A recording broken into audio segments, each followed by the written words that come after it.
morning na karibuni tena watazamaji, ili niendelee kuwafahamisha habari ambazo zinaendelea kujiri hapa nchini Kenya.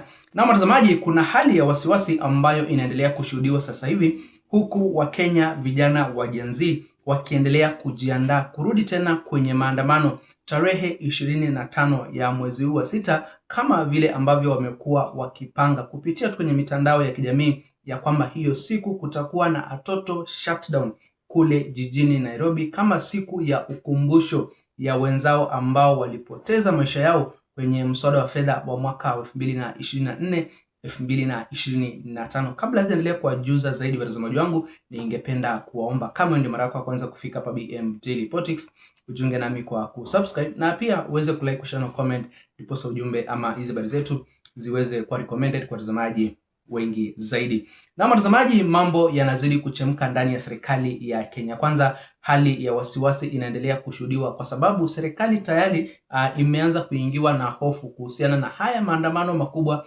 ambayo yatakuwa yanafanyika wiki ijayo tarehe 25. Tunapozungumza sasa hivi watazamaji wangu, kuna makundi ya kutetea haki za binadamu ama wanaharakati ambao wako kule jijini Nairobi wameanza maandamano na kuendelea kuhimiza Wakenya wajitokeze kwenye maandamano ya tarehe 25.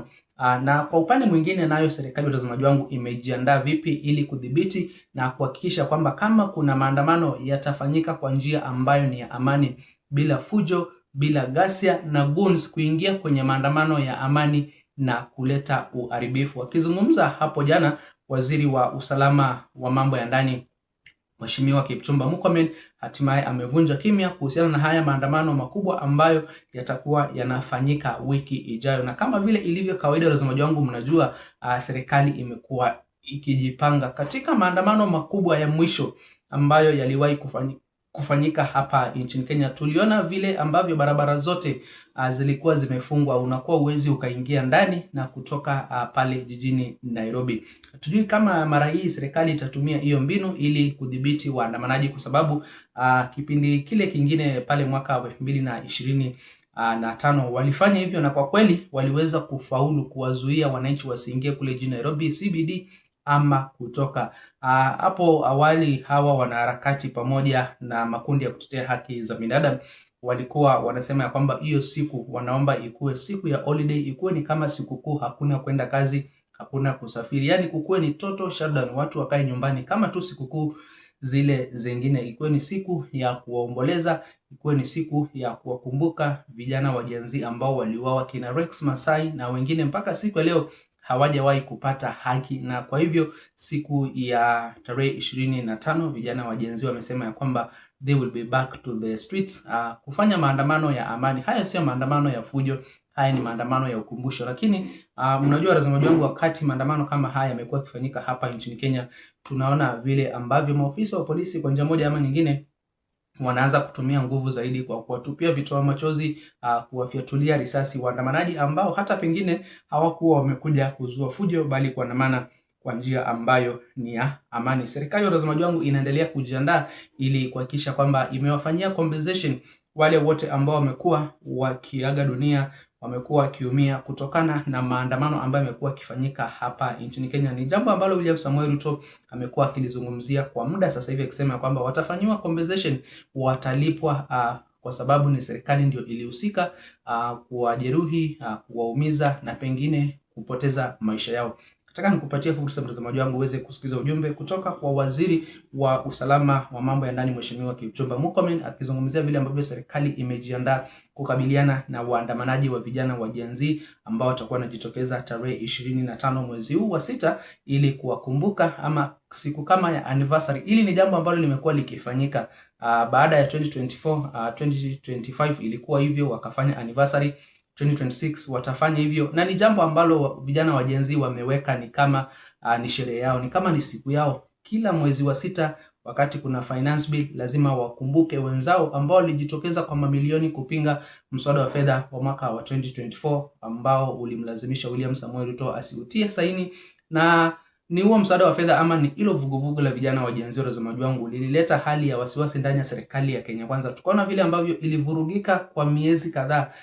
Mawaziri wakabadilishwa, Rigathi Gachagua akafanyiwa impeachment, wengine wakajiuzulu, wengine wakaondolewa. Kwa hivyo William Samoei Ruto anajua kwamba kudeal na hawa vijana wa Gen Z sio kazi rahisi, na lazima ajiandae tunapoelekea pale mwaka wa 27. Kabla sija kuwekea ujumbe kutoka kwa Waziri Kipchumba Murkomen, ningependa kukumbusha tena wewe mtazamaji wangu, kama ndio mara yako ya kwanza kufika hapa BM Daily Politics, ujiunge nami kwa kusubscribe na pia uweze kulike, kushare na comment, ndipo ujumbe ama hizo habari zetu ziweze kuwa recommended kwa watazamaji wengi zaidi.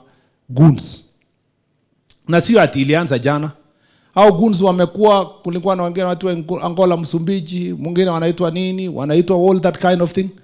The problem we have with goons is not the people. It's not the young people. Shida ya goons sio wat vijana wana kazi, sijui ni nini. It is errant or wayward political leaders ambao they go deliberately recruit na kuchukua goons kutumia because they don't have alternative political policies, wanatumia kupiganisha na marafiki zao. And then after they have done so, our goons sasa wakiongezeka nguvu, inawashinda hata wale wenye walianzisha. Sasa wanarudi kublame serikali. Wanaanza kusimama kusema serikali inafanya nini, serikali inafanya nini. This problem is political and is generated by politicians. As you gave us your directions, Your Excellency, we have commenced the process of a serious crackdown of all goons across the country. Hapa Kitale hakuna mama alikuwa anatembea kwa barabara, lakini because of the work our security sector has done, Kitale now is safe. And we are moving, Nakuru the same, we are moving to many parts of Nairobi and across the country. I want to say that hii kazi ya kupigana na goons shall be indiscriminate. Na wakati itafanyika, we don't want people to come back and say, oh ilikuwa ni vijana wetu, oh ilikuwa ni namna gani, oh ilikuwa ni nini. Goons are goons and we will deal with them with finality. This culture of political violence, wakati ni 1 year to elections. Nilisikia wengine hapo Nakuru, nimesikia wengine walikuwa juzi Nairobi. I want to say that leaders must lead by example. They don't cause problems and then come back and blame the executive or blame the government or blame the police. All of us collectively as leaders, we must choose peace and we must choose the right way of campaigning. And as I sit, Your Excellency, kuna watu wengine wanasema ati watakuja barabara kupiga kelele next week hata kama finance bill ni nzuri.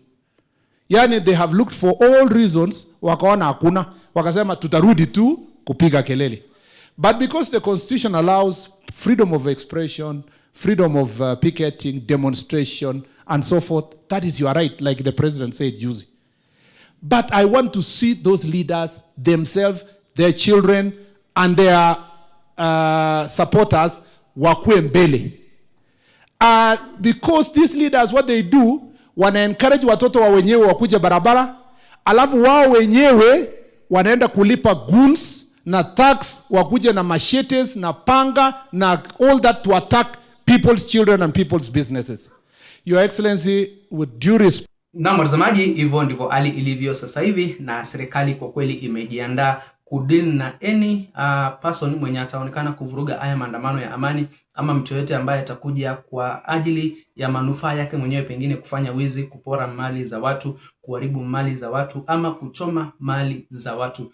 Serikali sasa hivi ipo macho, na hilo ni jambo mzuri watazamaji wangu, ili kuhakikisha kwamba goons ambao wanakuja kuvuruga haya maandamano ya amani wameweza kudhibitiwa mapema inavyowezekana. Lakini sasa watazamaji wangu, kuna mtindo nao umekuja kujitokeza sasa hivi, ambapo unapata kwamba goons wengine wanajitokeza kama waandamanaji, wanaanza kupiga wale waandamanaji wa amani. Hata tumekuwa tukiona goons wanatembea pamoja na maofisa wa polisi. Kwa hivyo lolote tunalitarajia tarehe 25, na sijui wewe mtazamaji wangu, wewe kijana wa Gen Z, kama uko tayari kusimama na wenzako ama kuwakumbuka wenzako ambao waliweza kupoteza maisha kwenye maandamano ya kupinga mswada wa fedha kwa mwaka 2024 2025. Je, utajitokeza ama wewe utaendelea na shughuli zako kama kawaida? Niache maoni yako hapo kwenye eneo la comment mtazamaji wangu, na kabla sijatamatisha, ningependa kukumbusha tena, kama wewe ndio mara yako ya kwanza kujiunga nami hapa BM Daily Politics, uweze kusubscribe na pia uweze kulike, kushare na comment, ndipo ujumbe ama hizo habari zetu ziweze kuwa recommended kwa watazamaji wengi zaidi. Msina bado watazamaji, nitakuwa na hivi punde na habari zaidi za kuwafahamisha.